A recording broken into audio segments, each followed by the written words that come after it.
Hi, welcome back.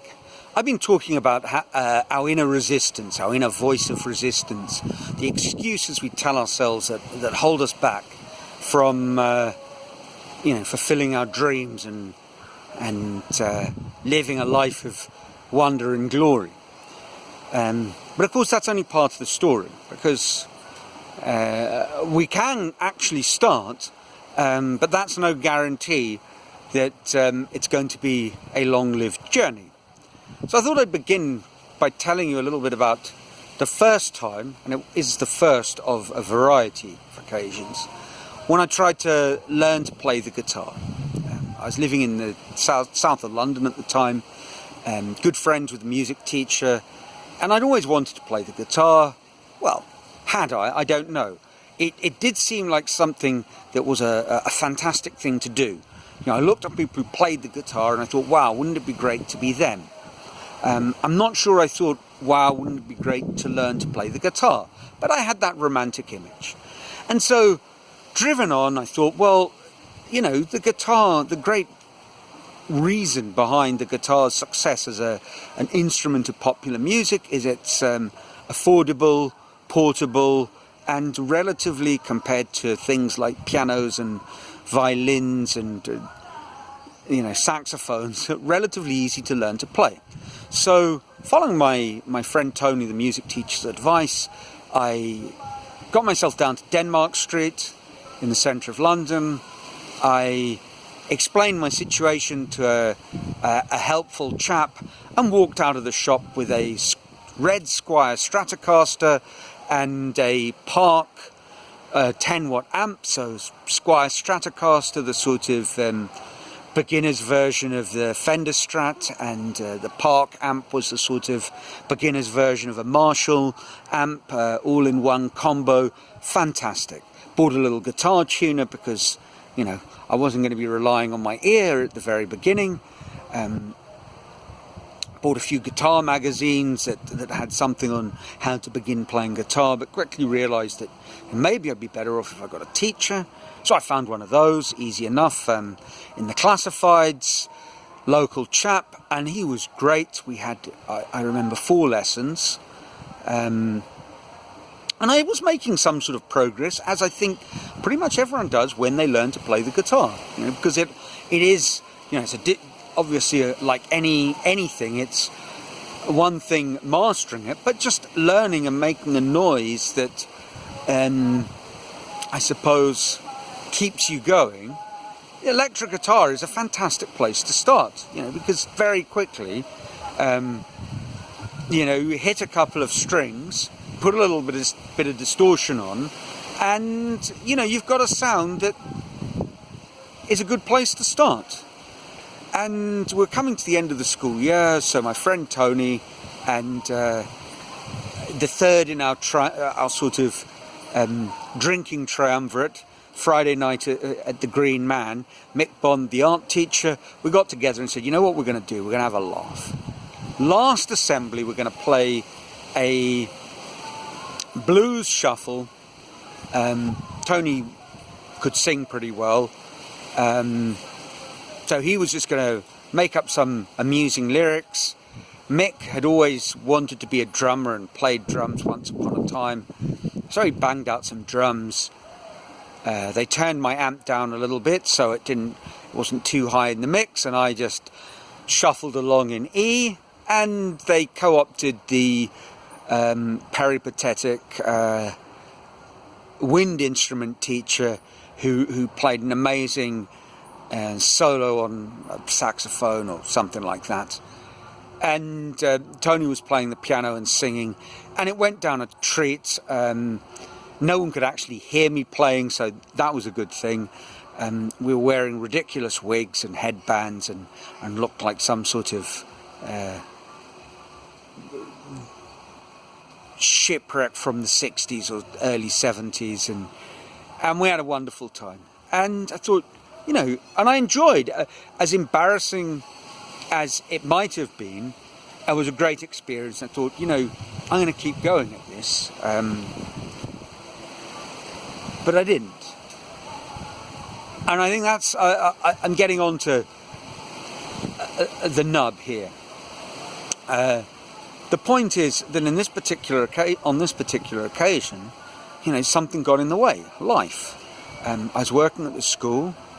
Things were going all right, but then I moved out of the house share that I was staying in.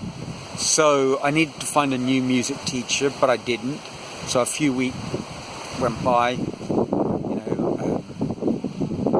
I didn't practice quite as much as I did before. Lost a little bit of the momentum.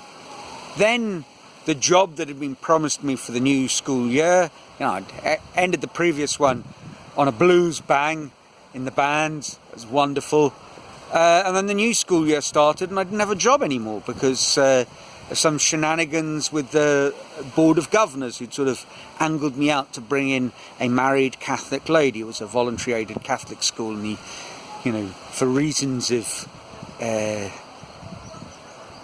well, fundamentalism, let's call it that. He decided that having someone who'd been at the school that was getting on well, and I think I was, getting on well with people, I got on really well with the kids, I was getting, I think, pretty good results with the kids, and you know, why keep this teacher? Let's bring in someone who costs more and, as it turned out, stayed a lot less. So I left the school, the guitar practicing dwindled to a halt, and before long I was looking for alternatives, and I found one in sunny Peru. And that was the end. I sold my guitar, trying to sort of get some cash together to go to my brother's wedding in South Africa. Off I went, came back, and that was the end of guitar lessons and making a serious attempt to learn to play the guitar. I say serious because I kind of pretended a few more times. I bought another Stratocaster copy in Lima. That remained semi-played. You know, I bought these little tab booklets and teach yourself guitar, blues guitar tapes. I didn't really take it seriously. I left Peru. The guitar got passed on to the son of a friend, and I think he made pretty good use of it, certainly more than I ever did. I landed up in Sao Paulo. Before the term had started, I was at a loose end. I was walking along. I thought, this time, I found a guitar store. I thought, this time I really am going to learn to play. I bought a guitar. This time it was an electroacoustic, but I didn't. Years went by. My good friend in Sao Paulo, Sean, was a fantastic musician, and we were making an amusing movie, The Good, the Bad, and the Gringo. And one of the things that happened is I bought a guitar again, didn't learn to play it. I still have that guitar, and I am going to learn to play the guitar one day, I promise.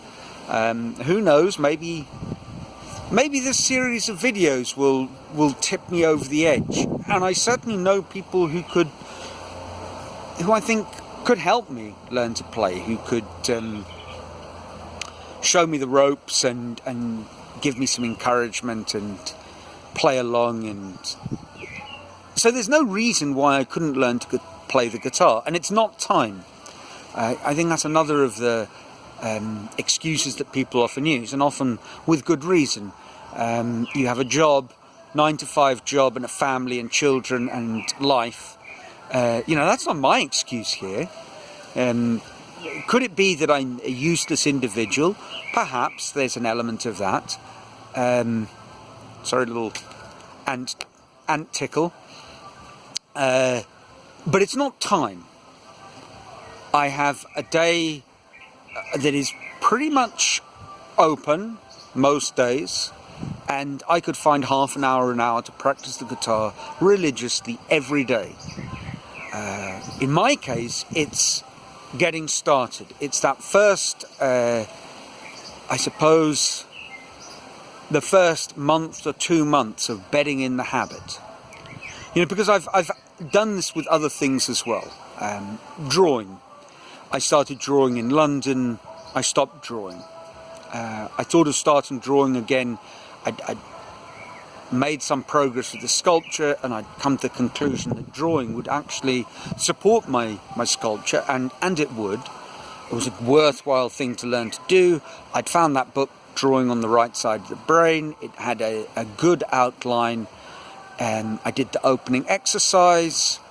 I still have a copy of my reference drawing. What you have to do is a 20-minute self-portrait using a mirror. So I did that, and it was in 2007. You know, and if I just applied a sort of a rough, did a half an hour a day kind of principle, maybe 300 days of the year, which I suppose would be a small but dedicated stab at practice. Well, that would be 1,500, 2,000 hours of drawing. And I haven't done that. And when I came up here, you know, so the first attempt at learning to draw, I was working at the time. So, okay, maybe that was my excuse. But when I came here, as I said, I have a pretty free agenda. And I could find 1, 2, 3 hours a day. But up until now, I haven't. So I think it's probably worth examining the second thing that really stops us pursuing our dreams, which is, I guess, the construction of the habit. I think that's something that is worth pulling apart, because that's at the very heart of becoming the new you, whatever that might mean. Essentially implies breaking down losing bad habits and replacing them with good habits and new routines, which will be necessary to bed in whatever it is that there's this new skill that you might want to learn, or this new attitude that you might want to develop. Now, I've been talking about learning to do things in terms of, well, a skill. But it might be that you say, look, I like my job, I love my family, I love my children, that's what's really important to me. There's an interesting question. Well, you know, how much time do you spend, quality time, with your children when they're little? How did you spend your time with them? What activities did you share together?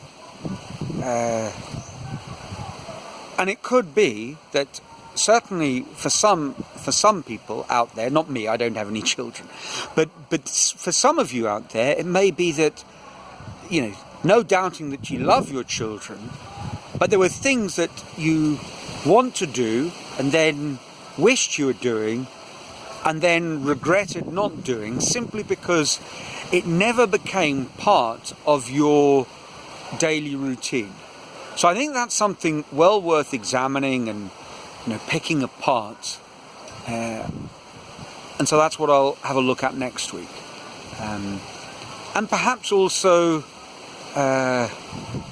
put myself on the spot a little bit. So between now and next week, I'm going to be talking about, and between now and next week's chat, I'm going to be working on embedding that drawing habit. For those of you who followed my David of the Northeast podcast, this is not a new story. You've heard this story before.